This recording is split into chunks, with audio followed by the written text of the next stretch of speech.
Well, that is an extremely sobering film. So we have about 15 or 20 minutes to take questions. Would anyone like to start? Yes, please. And the demonization of Russia that's taking place in Putin, are we not headed into much more dangerous times than what we just saw here? Well, the gentleman posits the possibility that a President Hillary Clinton might take us into even more dangerous places than you've just seen depicted. I certainly think it's possible for the world to become even more dangerous than it currently is, particularly on the US-Russian track. And if there is to be a war, which of course could very well escalate into a nuclear confrontation, then that will probably be in Syria, which, as President Obama says in the film, directly comes out of these events. It could also be the Ukraine, but more likely to be Syria. My point in the film, I think, is that we are now in fantastically dangerous times. I hope, I surmise, that in the great wilds of Canada, you'll be relatively speaking safe. But I promise you we don't feel safe in London, and neither should we. They don't feel safe in Paris or Berlin or many other parts of the globe. In fact, we live on the edge, expecting any day some terrorist atrocity to strike us. So I do believe that having sent extremism cascading around the world, Blair is guilty not just of the crimes that we charge him with there, but to borrow Talleyrand's phrase, it's worse than a crime, it's a blunder. It is both a crime and a blunder, what was done.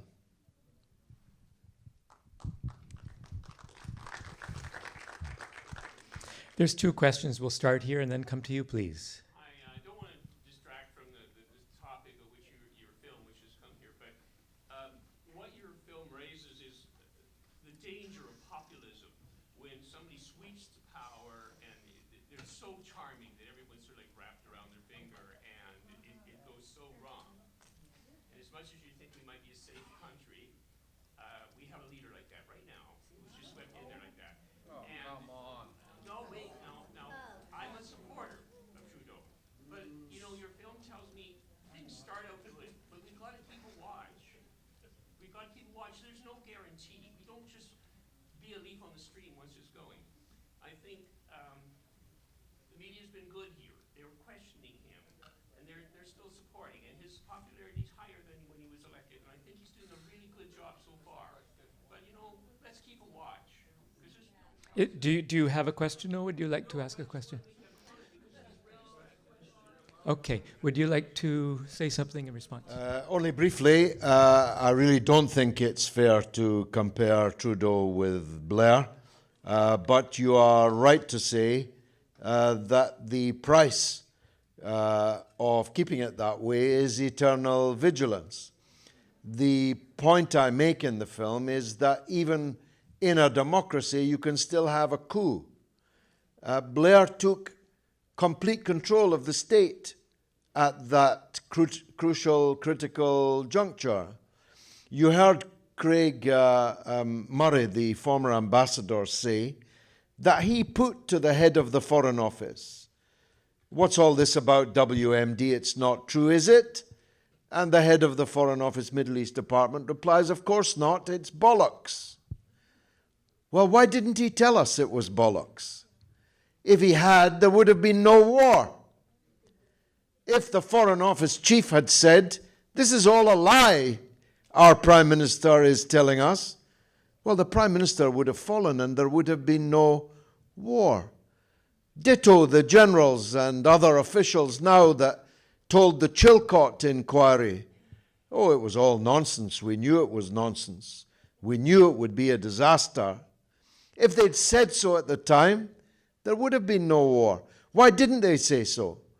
Because the elected Prime Minister had seized effectively total control of the state, giving a lie to those conspiracy theorists who abound everywhere, who think that political leaders are not really the leaders in the first place, that there's some mysterious Masonic Illuminati conspiracy that actually is making the decisions. Blair made the decisions.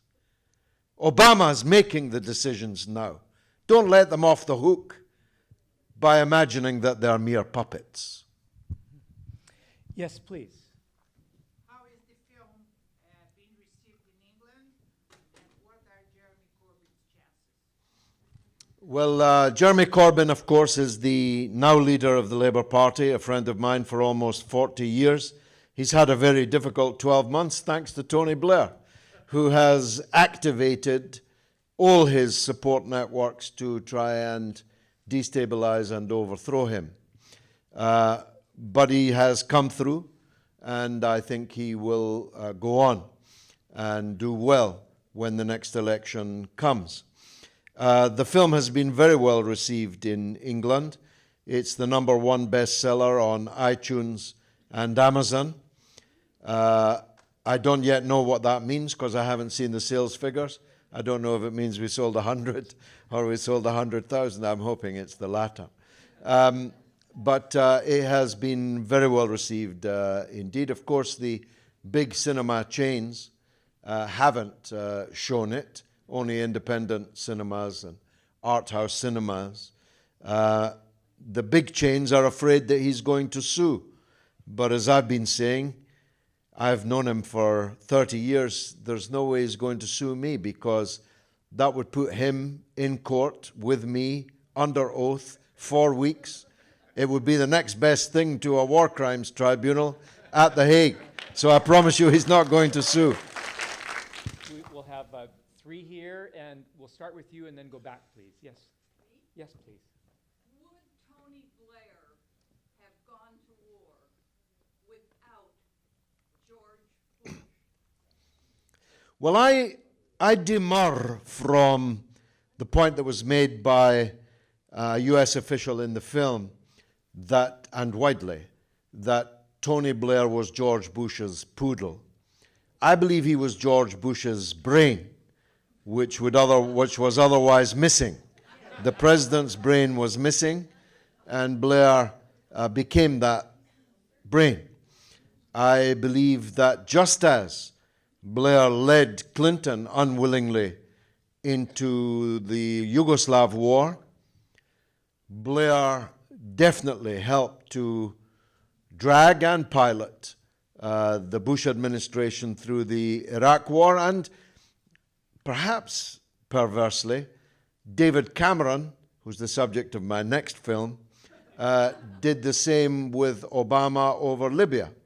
So I don't think you should think that the British were the, slightly civilizing, slightly moderating tail of the dog. I believe they were the head of the dog. Yes, please. What's happened to Campbell? All these people have prospered. That's one of the galling things. The only people who lost their jobs as a result of all that you have just watched were Greg Dyke, the former head of the BBC, Piers Morgan, the former editor of the Daily Mirror, and me. We were the only 3 people sacked after all that. So Campbell has gone on to great riches. When Blair goes to these dictatorships, he offers a package deal. You get the politics from him, the legal work from his missus, Cherie Blair, and the public relations work from Alistair Campbell. It's quite a deal. Cherie Blair didn't get much airing in the film, but she is quite an important figure in this, in her own right. I wish we had included, people say to me, is there anything you left out you wish was in? it would be the story of Mrs. Blair when asked to cut the ribbon at the opening of a supermarket in Australia. The management offered her a trolley and gave her 3 minutes to go around the store and have anything that she wanted. Most wives or husbands of statespeople would have sedately put a packet or two of biscuits or cornflakes just for the sake of it. But Mrs. Blair went round the supermarket like a tornado, sweeping entire shelves into the trolley, and emerged with a mountain of goods. In Australia, what was she going to do with them? Send them back to England? I don't know. But Campbell, Mrs. Blair, Tony Blair, Jack Straw, all of them are working together now for corporations and despotisms all over the world. And yes, at the back, please. The lady asks if there's any chance he could end up in The Hague. The answer is yes. There are existing torts available in the International Criminal Court, but there are some problems. First of all, up to now, you have to be black to be tried at the ICC. I'm not making that up. The only people who have been tried and convicted at the ICC are black African tyrants, little tyrants, not big tyrants like the ones we're talking about here. And secondly, a case at the ICC has to be brought by a state. It cannot be brought by an individual.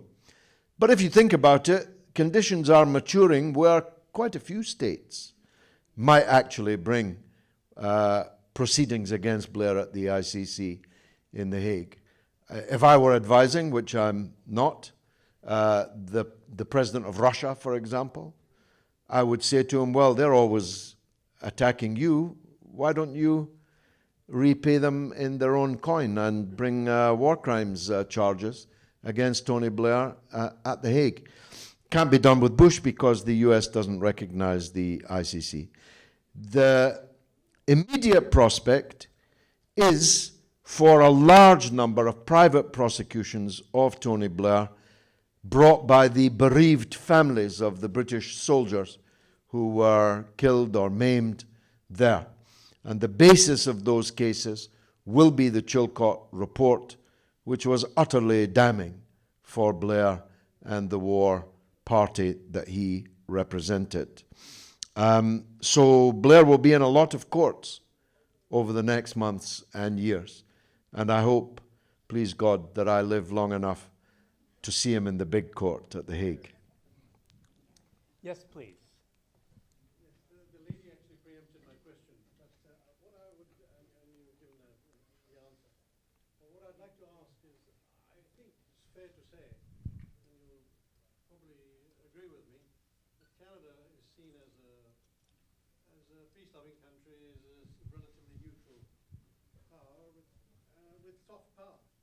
Now, what is it, do you think, that we could do to bring about and precipitate something like this?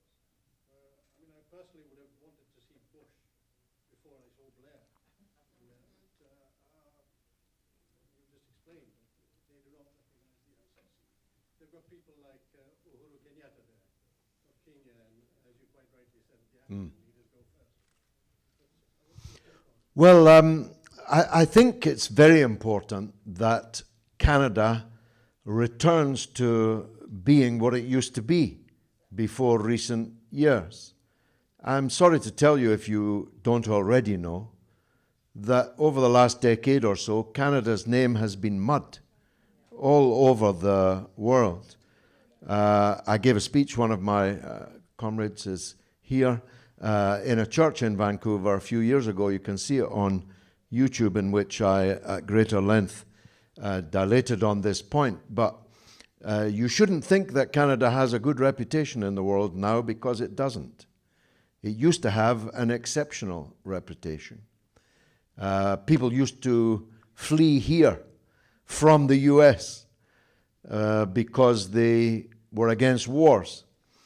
Then it became the order of the day that if you fled here, the Canadian government would send you back, or in my case, lock you out and forbid your entrance into the country. That's why there was great rejoicing in the world when the Harper government was no more. And I think it's important that Prime Minister Trudeau takes Canada back to the extremely high reputation that it used to have. We have time for one more, please. It's a bit, it's off topic. I wanted to know about Brexit and the Labour Party in England, because I haven't been back to England for a while. Well, you've kept your accent. I think I shouldn't detain the audience for long on the subject of Brexit, except to make this observation. One of the reasons for Brexit was what you've just been watching, because the hatred of the political class in Britain and in the United States is now such that, as I said, whatever they tell you, you would do the opposite. If they tell you this is good for you, you know it's bad, and vice versa. If they tell you they have expert intelligence and expert conclusions, your automatic instinct is to rip it up, even if it's right. As it happens, I supported Brexit and still do, but that's another matter. The point is, even if Cameron and co had been telling the truth, nobody wanted to know what they had to say. And when, immortally, the pro-EU party brought out on the same day David Cameron and Tony Blair to try to encourage people to vote for the EU, there was a stampede for the opposite conclusion. People hate our political leadership. And they're right. Our political leadership is eminently hateable. My next film, I hope I can book now for the Vancouver International Film Festival, is called Pigs. And it's about David Cameron and his fellows. Because it's mixed company, I won't go into all the details why it's called Pigs, but just Google David Cameron and Pigs if you've got a strong stomach. Thank you very much indeed for coming. I very much appreciate the warmth of your reception. Thank you, Alan.